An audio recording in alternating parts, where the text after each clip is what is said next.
Terima kasih masih bersama kami di iNews Today pemirsa. Muhammad Riza Khalid jadi salah satu tersangka dalam dugaan tindak pidana korupsi dalam tata kelola minyak mentah dan produk kilang pada PT Pertamina Subholding dan kontraktor kontrak kerja sama 2018-2023. Kejaksaan Agung menetapkan Riza Khalid sebagai tersangka dengan kaitannya sebagai beneficial owner PT Thai Kimra dan PT Orbit Terminal Merak. Namun saat ini Kejagung belum mengetahui posisi Riza Khalid. Terlebih Riza telah dipanggil beberapa kali namun tidak datang. Diduga Riza Khalid berada di luar negeri. Penyidik telah memanggil dengan patut namun hingga saat ini Riza Khalid tidak pernah menghadiri panggilan tersebut. Tersangka MRC selaku beneficial owner PT Tangki Merak dan PT Orbit Terminal Merak. Selain Riza Khalid, Kejagung juga menetapkan 8 orang tersangka lain. Tim Liputan iNews melaporkan. Ya pemirsa, kita menuju ke Gedung Kejaksaan Agung Jakarta untuk informasi terkini dari penetapan tersangka Riza Khalid terkait kasus BBM. Ya, selamat pagi rekan Hamzah. Apakah sudah diketahui keberadaan Riza Khalid saat ini?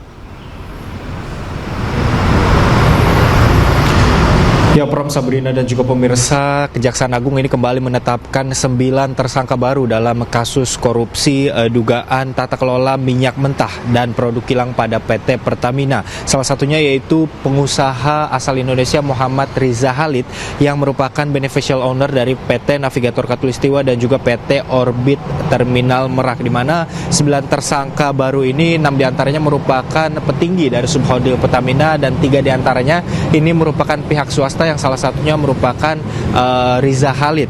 Dan hingga saat ini kami juga masih belum melihat adanya tanda-tanda pemeriksaan kembali ataupun pemanggilan dari Kejaksaan Agung terhadap pengusaha asal Indonesia yaitu Riza Khalid. Selain pengusaha Riza Khalid ini, Pram, Sabrina dan juga pemirsa, bahwa pada Februari 2025 lalu Kejaksaan Agung ini juga sudah terlebih dahulu menetapkan anak dari Riza Khalid sebagai tersangka, yaitu Muhammad Keri Adrianto Riza atau MKAR yang juga merupakan beneficial owner dari PT Navigator Katulistiwa yang terlibat dan menjadi tersangka dalam kasus yang sama.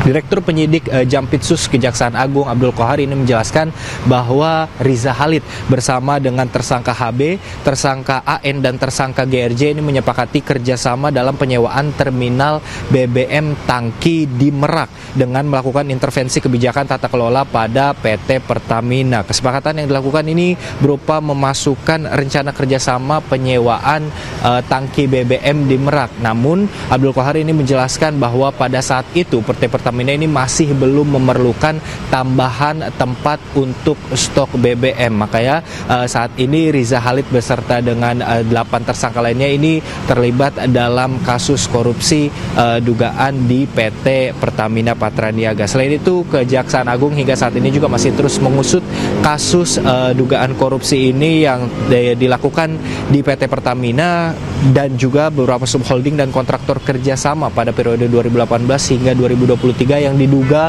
menyebabkan kerugian negara sebesar 285 triliun lebih.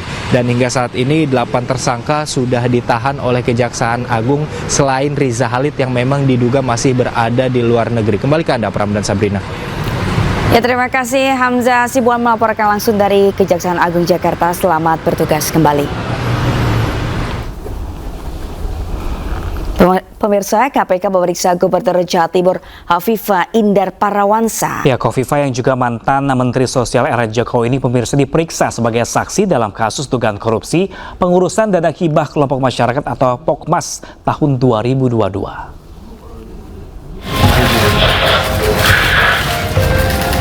Malam Bu. Hovifah Indar Parawansa diperiksa KPK lebih dari 8 jam di gedung Direskrim Sus Polda Jawa Timur.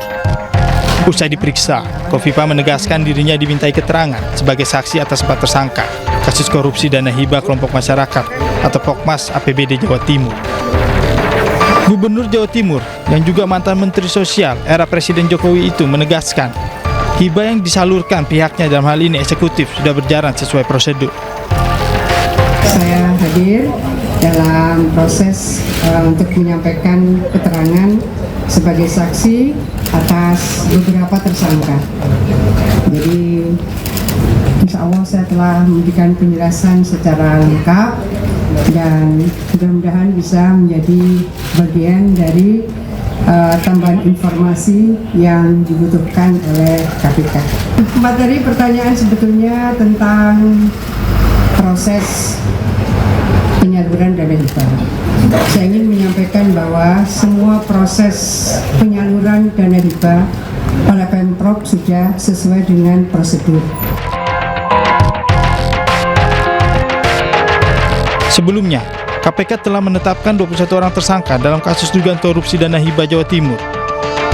17 orang diantaranya ditetapkan sebagai tersangka penerima suap, sedangkan 4 tersangka lain merupakan pemberi suap. Dari Jawa Timur, iNews melaporkan. Dalam pledoi atau nota pembelaannya, terdakwa kasus suap pergantian antar waktu DPR RI 2019 dan perintahnya penyidikan Hasto Kristianto mengungkap dugaan adanya tekanan pada mantan Ketua KPU RI Hashim Asyari. Ya pemirsa, ini Hasto menduga Hashim Asyari pemirsa ditekan lewat kasus sewa jet pribadi yang diusut KPK.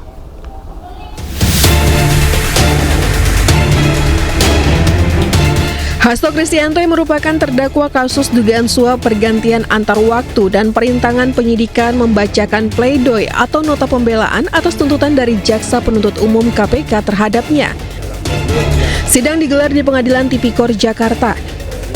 Hasto menyoroti pernyataan mantan Ketua KPU RI Hashim Asyari yang mengetahui pertemuan antara Hasto dan ex-komisioner KPU Wahyu Setiawan di Pejaten Village sesuai BAP nomor 15.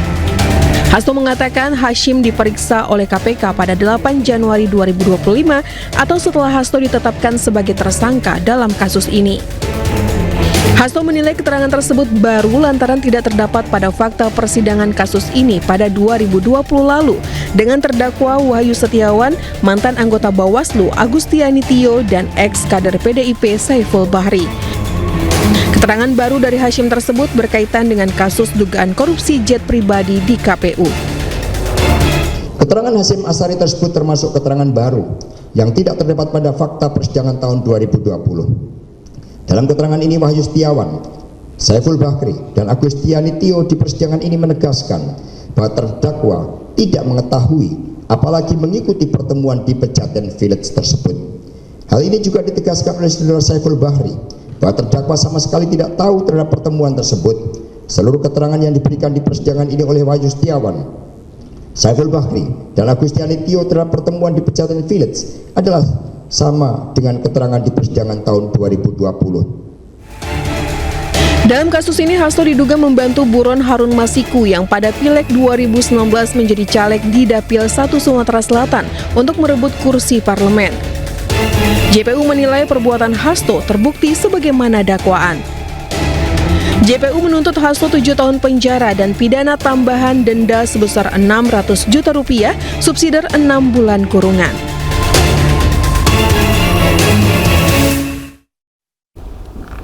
Puluhan pendukung merayakan ulang tahun Sekjen PDIP Hasto Kristianto di Pengadilan Tipikor Jakarta Pusat. Ya, perayaan dilakukan pemirsa usai Hasto membacakan pledoi kemarin.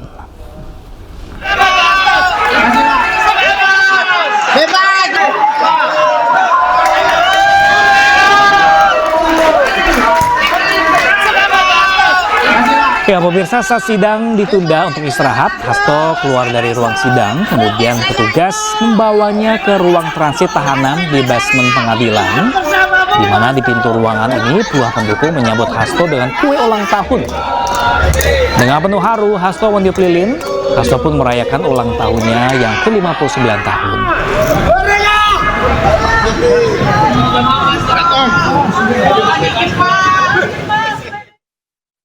Sementara itu pemirsa, puluhan masyarakat yang tergabung dalam Sedulur Jokowi melakukan aksi di depan Polda Metro Jaya. Mereka menuntut polisi menangkap Roy Suryo CS. Adalah tertib. Di sana nanti kita adakan sedikit sambil membawa aneka spanduk dan poster bergambar Roy Suryo, puluhan warga ini berorasi di depan Polda Metro Jaya. Para pendukung ini menuntut Roy Suryo CS segera meminta maaf kepada Pak Iman Raharjo atas tuduhan keterlibatan Pak Iman dalam dugaan pencetakan ijazah palsu Joko Widodo. Mereka juga meminta Roy Suryo CS berhenti mempermasalahkan ijazah Jokowi.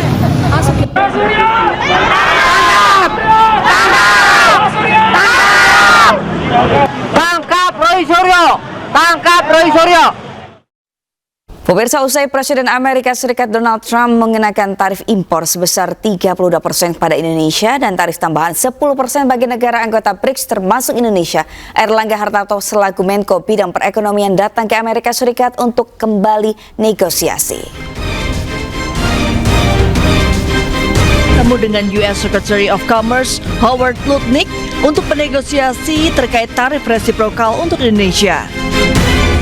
Menurut Airlangga, pertemuan berlangsung positif. Indonesia dan AS sepakat mengintensifkan perundingan tarif dalam 3 minggu ke depan untuk memastikan hasil terbaik bagi kedua belah pihak. Diketahui, pemerintahan Presiden Trump membuka ruang bagi Indonesia untuk negosiasi tarif hingga 1 Agustus 2025. Sebelumnya pada April 2025, Presiden Donald Trump mengumumkan akan mengenakan kenaikan tarif impor 32% untuk produk Indonesia yang masuk ke AS. Trump juga mengenakan tarif tambahan 10% bagi seluruh anggota BRICS termasuk Indonesia. Sejumlah langkah pun diambil pemerintah, salah satunya dengan terus bernegosiasi dengan AS.